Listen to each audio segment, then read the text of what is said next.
السلام علیکم پاکستانیوں، ایک نئی ویڈیو کے ساتھ حاضر ہوا ہوں۔ کل سپریم کورٹ میں اہم کیس کی دوبارہ سماعت ہونی ہے، لیکن اس سے پہلے ایک بات آپ کو بتاتا چلوں کہ انسان کبھی کبھی سوچتا ہے کہ پتہ نہیں عمران خان سے ایسی کیا آ، خطا ہو گئی تھی جس کی اتنی بڑی سزا اس کو دی جا رہی ہے۔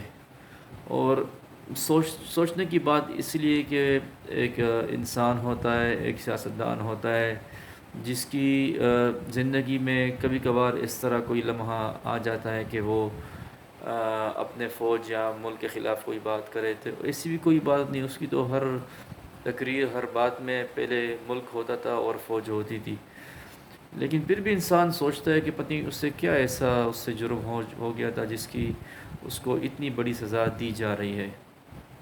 وہ اس لیے کہ آپ دیکھ لیں جس طرح کی صورتحال ابھی چل رہی ہے۔ سب سے پہلے تو امریکہ کے کہنے پر اس کو عدم اعتماد کے نام پر ہٹا دیا گیا، وہ بھی چھوڑو، ملک کے پاکستان کے انتہائی کرپٹ اور ڈکیتوں کو ساتھ ملا کے چلے، وہ تو ہو گیا۔ اس کے بعد بھی جہاں سے بھی اور جس جگہ سے بھی اس کو جیت ملتی ہے وہ ہار میں بدلا جا رہا ہے۔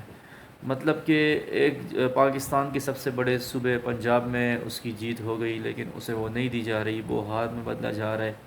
اور صرف پاکستان کے انتہائی کرپٹ ترین، جس سے عوام نفرت کرتی ہے اور انتہائی ڈکیت لوگوں کو بچایا جا رہا ہے۔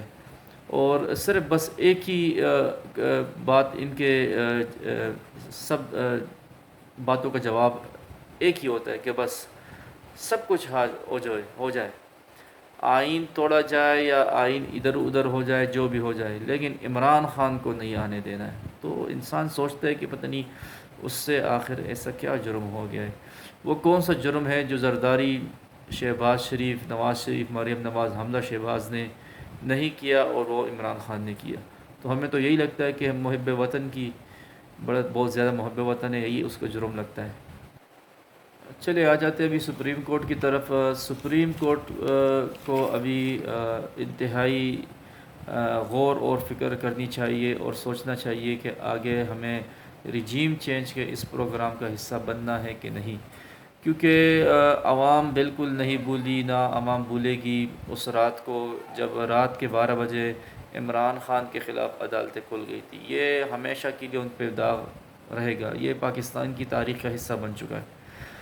اور ابھی میرے خیال سے سپریم کورٹ کو ایک موقع اللہ نے دیا ہے اس داغ کو تھوڑا سا دھونے کا، اور چاہتا ہوں کہ اس کا سپریم کورٹ فائدہ بھی اٹھائے، کیونکہ ہمارا ادارہ ہے، کسی اور کا ادارہ تو ہے نہیں۔ تو یہ داغ اسی پہ دھل سکتا ہے کہ سپریم کورٹ اس دفعہ سٹینڈ لے لے، جو ان کو اللہ کی طرف سے ایک موقع ملا ہے۔ کیونکہ عمران خان کے خلاف عدالتیں اس وقت کھل گئی تھی جب عمران خان نے جو چیف منسٹر کے پاس اختیارات ہوتے، اسمبلی اس نے توڑی اور الیکشن کی طرف گئے، اور یہی عدالتیں کھلی اور انہوں نے ایکشن لیا، اور وہی اسمبلی دوبارہ اکٹھی کی اور عمران خان کو ہٹانے کے لیے ٹائم ٹیبل دیا عدم اعتماد کے ساتھ، باقاعدہ ٹائم ٹیبل کے ساتھ، اور ابھی عدم اعتماد ہو رہا تھا، اس کا پروسیس چل رہا تھا کہ دوبارہ عدالتیں کھل گئی۔ اور سب سے بڑی افسوس کی بات یہ کہ ڈپٹی اسپیکر کے خلاف بھی انہوں نے رولنگ مسترد کر دی اور اس کو بھی غیر آئینی، غیر قانونی قرار۔ چلو آپ جو بھی کرتے وہ تو آپ کر لیے، لیکن آپ کم از کم وہ سازشی خط دیکھ تو لیتے، اگر کچھ کہتے نہیں تو کم از کم آپ ڈسکس نہ کرتے، لیکن آپ دیکھ تو لیتے کہ اس خط میں کیا تھا، تو ہمیشہ یہ تاریخ میں یاد رکھا جائے گا۔ اچھا، دوسری بات یہ ہے کہ قائم مقام وزیر اعلیٰ بھی جس طرح جتنا ہمیں معلومات ہے وہ عثمان بزداد کو ہونا چاہیے تھا، لیکن چونکہ عثمان بزداد تو اسٹیبلشمنٹ کو شروع سے ناپسند تھا، تو وہ بھی انہوں نے نہ رکھا، اور حیران کن بات یہ ہے کہ وہ بھی حمزہ شہباز کو ہی بنا دیا گیا تھا۔ اچھا، جس طرح یہ آپ لوگوں نے یہ سرکس دیکھا ہوگا، نورہ کشتی کے دھمکیاں دے رہے سپریم کورٹ کو، تو سپریم کورٹ چاہے تو یہ ایک دن میں سب کچھ ختم کر سکتی ہے۔ جس طرح یہ کیس انہوں نے فری میں ڈیلے کر دیا پیر تک کے لیے، تو آپ نے اس کا دیکھ لیا ری ایکشن اور منصوبہ سازی انہوں نے کس طرح کی دھمکیاں دی ہیں، ہم یہ نہیں مانتے، وہ نہیں مانتے، فل کورٹ مانتے. تو سپریم کورٹ ایک دن میں یہ سب کچھ ختم کر سکتی ہے، اور وہ کر بھی سکتی ہے، اس کے پاس اختیار بھی ہے. کیونکہ اس کیس سمپل سا ہے، آپ ہمیں بتائیں کہ ہم نے کون سا فیصلہ دیا ہے جس کے روح پہ آپ نے یہ 10 ووٹ مسترد کیے، بس بات ہی ختم.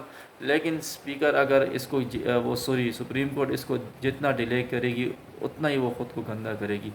ایک تو یہ ڈکیت چور کمینے سارے اکٹھے ہو کے مزید یہ چڑھائی کریں گے، مزید یہ پریشرائز کریں گے، اور مزید یہ دھمکیاں دیتے رہیں گے. دوسری بات یہ ہے کہ عوام کا اعتبار ان سے اٹھتا جائے گا. کیونکہ آپ نے سنا ہوگا کہ ان میں سے پی ایم ایل این جو خود اسٹیبلشمنٹ کی پیداوار جماعت ہے، اس نے دھمکی بھی دی ہے کہ ہم جی ایچ کیو کے سامنے احتجاج کریں گے، دھرنا دیں گے. تو یہ دھمکی بھی وہ دے رہے جن کے اپنے لاسٹ ٹائم یوم تشکر والے جلسے میں 2000 بندے تک یہ پورے نہ کر سکے، جبکہ ان کا گڑھ تھا، پھر بھی یہ بندے نہ پورے کر سکے. دیکھیں ایک بات سمجھنے کی ہے کہ اسٹیبلشمنٹ وغیرہ جو ہوتی ہے ان کو صرف ان سے ذرا پریشر یا خوف آتا ہے جس کے ساتھ عوام ہو. ان کے پاس تو عوام نہیں ہے، نہ ان کے بیانات عوام ایکسیپٹ کرتے، کیونکہ عوام ان کو چور سمجھتی ہے، اور نہ عوام ان کے لیے نکلتی ہے، نہ ان کے لیے مر مٹتی ہے.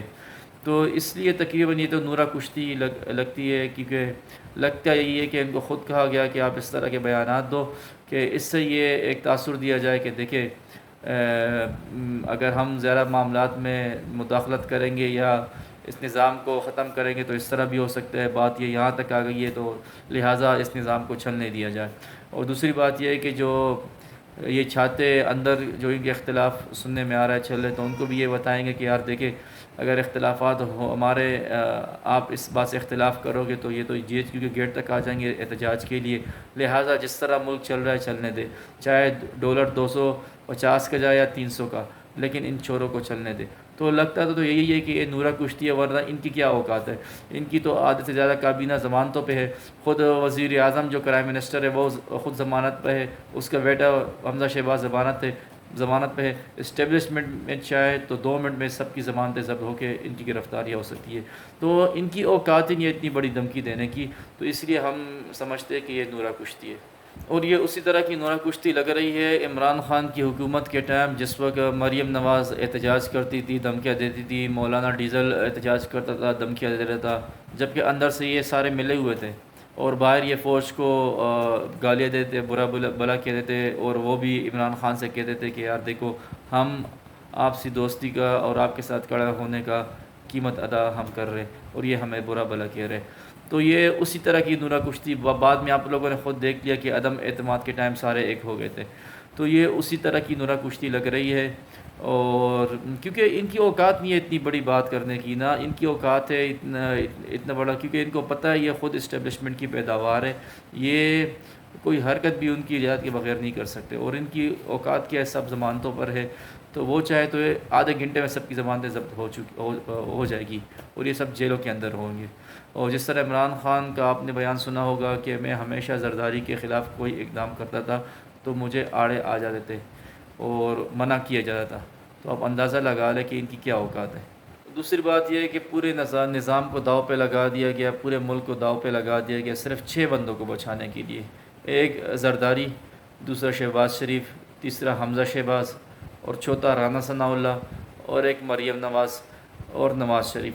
ان 6 بندوں کو بچانے کے لیے پورا نظام، پورا ملک داؤ پہ لگا دیا گیا. تو کیونکہ پاکستان کے سب سے بڑے چور تو یہی ہے، اور اگر ان سے پیسہ وصول کر لیا جائے تو ہمیں آئی ایم ایف کے پاس جانے کی ضرورت بھی نہیں ہے. تو بات وہی پہ آ جاتی ہے کہ سپریم کورٹ کو اس وقت سٹینڈ لینا چاہیے بجائے اس کے کہ ان کے دباؤ میں آئے. تو اور اللہ نے ان کو ایک موقع بھی دیا ہے کہ اپنا گن وہ خود صاف کر لے.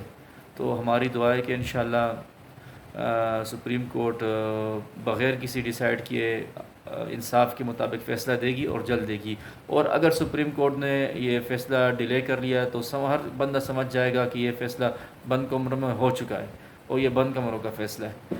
تو لہٰذا ہمیں تو امید ہے، باقی آگے انشاءاللہ کل دیکھیں گے کیا ہوتا ہے.